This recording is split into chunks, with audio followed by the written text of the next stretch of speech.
He that spareth his rod hateth his son, but he that loveth him chasteneth him betimes. Verse 24 in chapter 13 is probably no stranger to those familiar with the Bible, but knowing and applying it are two completely different skills. Why is that? This is clearly illustrated through the image of a father obsessed with this Bible verse. So much so, that he loved his son to the extent that every day he raised him with corporal punishment and extreme violence, and from there, the seed of an evil person began to grow. The hotel was designed to kill. That child was Herman Mudgett, born in 1861 in Gilmanton, New Hampshire, USA. He was very intelligent and quick-witted, but due to enduring horrific abuse from his father for a long time, he became withdrawn and turned into a shy child. Not to mention, after witnessing his best friend, Tom die after falling from the second floor while playing in an abandoned building, Herman became even more reclusive. Then, an incident occurred that became a turning point in Herman's life. Older students at his school called Herman to the hospital office while the doctor was away, pushed him down and pulled him into a corner. Then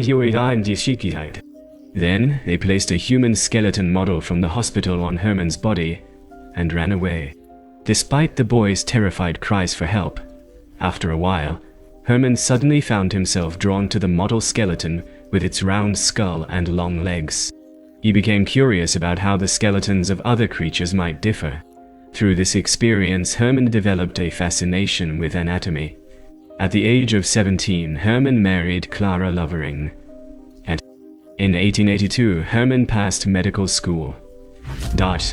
Just 2 years later, he graduated. However, during these 2 years, the future butcher displayed a horrifying interest. Due to the high cost of tuition, Herman committed a crime by purchasing life insurance under the name of a fictional person who didn't exist, then procuring a body and falsifying the corpse as the policyholder to claim the insurance money. At that time, society was flooded with corpses, so finding a body was not difficult. Because of this, Clara left him. Afterwards, Herman traveled alone to Moores Forks, New York. There, he was suspected of being involved in the disappearance of a young boy. Although the police had not yet gotten to him, he quickly moved to Philadelphia, Pennsylvania, USA. Armed with his pharmacist diploma, Herman wandered through many places, applying for a position as a warehouse clerk at a hospital in Pennsylvania, and later working at a pharmacy there. In 1886, after a boy died from taking medicine purchased at his pharmacy, Herman fled to Chicago under the alias Henry Howard Holmes. By concealing his true identity, he presented himself as a cheerful and sociable person during his youth, which helped him gain the favor of those around him. Although he had not divorced Clara, he married Martha Belknap and had children with her. Clara found out about the affair and accused him of adultery, making the divorce process between them very difficult to resolve. Henry lived in an upscale neighborhood in Chicago and began working as an assistant to pharmacist Holton at a drugstore. One day, after Henry and Holton had worked together for less than a year, Holton disappeared. During the police investigation, Henry said, "Oh, a few days ago, she left saying she was going back to her hometown, but she hasn't returned yet. This drugstore belongs to Ms. Holton. But since the owner is gone, I, the assistant, have to run the store for now," he added. The police became suspicious of Henry after hearing such vague statements, but they couldn't arrest him because there was no concrete evidence. After a year of business, Henry bought land and built a house. The second floor was built as a pharmacy, with utility facilities on the first floor of the building, while the second floor was designed as a hotel named Castle. He secretly had an affair with Julia Smythe, a woman who was already married with children. When Julia's husband found out, he angrily left, leaving Julia to raise their daughter but continue her affair with Henry. On Christmas Eve of 1891, Julia and her daughter disappeared. The following year, Henry added a third floor to the house, expanding the hotel. In May 1892, Henry hired Emmeline Sigrand as a receptionist.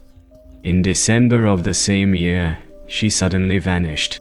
Henry invited the washed-up actress Minnie Williams to replace her. On January 1, 1893, the World Columbian Exposition opened in Chicago. Henry's hotel became a place where visitors could stay overnight. On October 30th, 1893, when the fair ended, 50 people were missing. The washed-up actress Minnie also mysteriously disappeared. Although it appeared to be a normal shopping center, the castle was actually a perfectly designed hotel for murder. Let's take a look inside the castle he had built. Starting from the 3rd floor, in one of the rooms on the left, you will see a staff member who appears to be working as a janitor, cleaning the floor at the castle. But in the room next door, a woman seems to be imprisoned and is trying to open the door. In another room where you can't find any visible exit, a woman is locked inside. Nearby, in a cramped space, there is only a small passage through which one can enter or exit. From the attic room on the B floor, there is a man's body lying on its side. In the next room, a woman is taking a bath, unaware of anything. On the 2nd floor, in a room on the left, an unidentified person is lying on a table, wrapped in bandages and covered in blood. Also here, there is a narrow room where a woman is falling from the floor of a 3rd floor room. In the adjacent room, a woman is desperate, locked in the room. Another woman appears to be suffocating, clutching her neck with both hands, writhing on the floor. The remaining rooms on the 2nd floor have people reading books, packing luggage, sitting on chairs writing something, and sitting with their knees drawn to their chest as if crying. In the rooms with various activities, there is one room where Henry secretly appears through a hidden passage that extends from the basement to the 2nd floor. He had just murdered a man on the 1st floor, the area designated for essential services. In one area, a barber is cutting a man's hair, and in the adjacent room, a lady and a child are purchasing medicine at the pharmacy. In the hidden passage next to it, a man is dead, hanging by his neck. Finally, let's look at Henry's laboratory in the basement. To the left appears to be a cremation furnace, with a large pit underneath it, extending deeper into the ground. This seems to be a method for disposing of dead bodies. In the center, there are iron bars to imprison people, and the bodies of those Henry had killed are piled up. On the right side of the basement, there is an autopsy table with instruments for dissecting bodies. In a large container nearby, many skulls are stacked. In the farthest corner, a woman appears to still be alive, but is lying with her arms and legs bound by rope.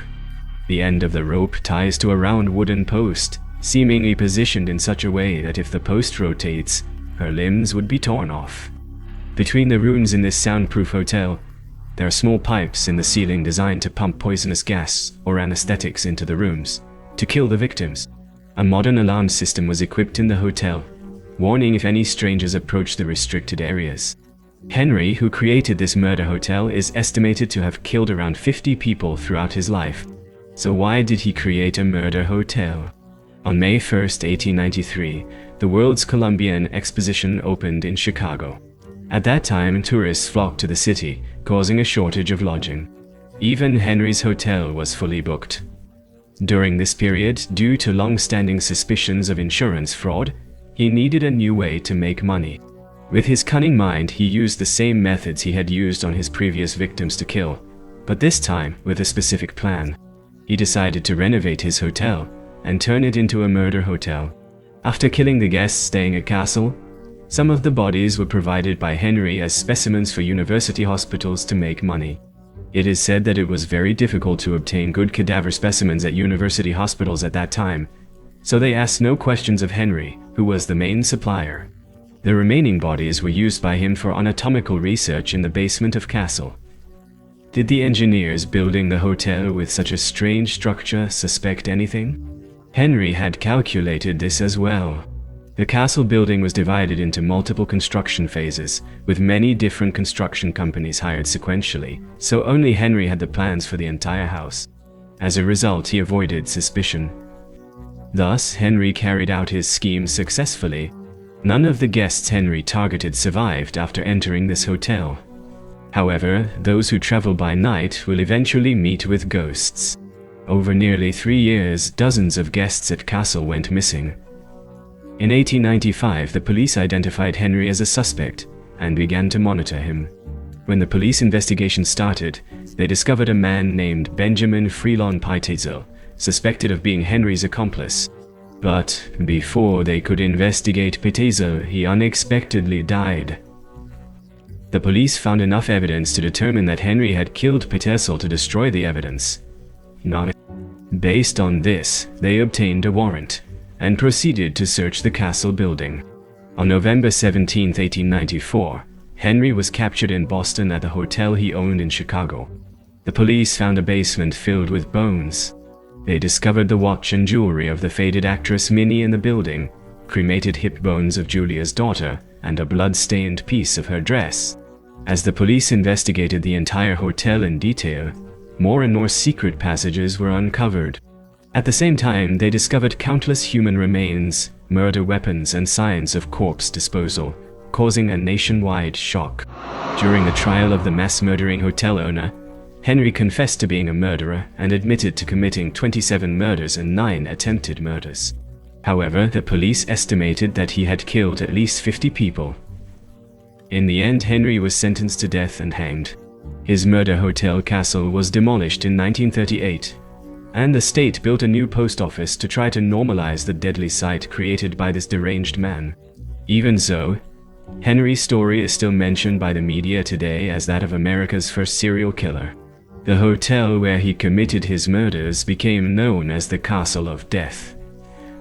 An ironically funny thing is that the man who killed so many people, fearing that others would take revenge by digging him up and performing an autopsy on him like he did to his victims, requested that when he died, his coffin be encased in cement and buried 10 meters deep in the ground. The court accepted his request, but perhaps divine justice was at work, as those present during the execution said that on the day of Henry's execution, the executioner made a mistake, causing the gallows to malfunction. This resulted in Henry, or rather, the murderer, having to suffer for 15 minutes before finally dying. The victims he killed may have, in some way, found some peace, or perhaps not, before the brutal sins this man committed.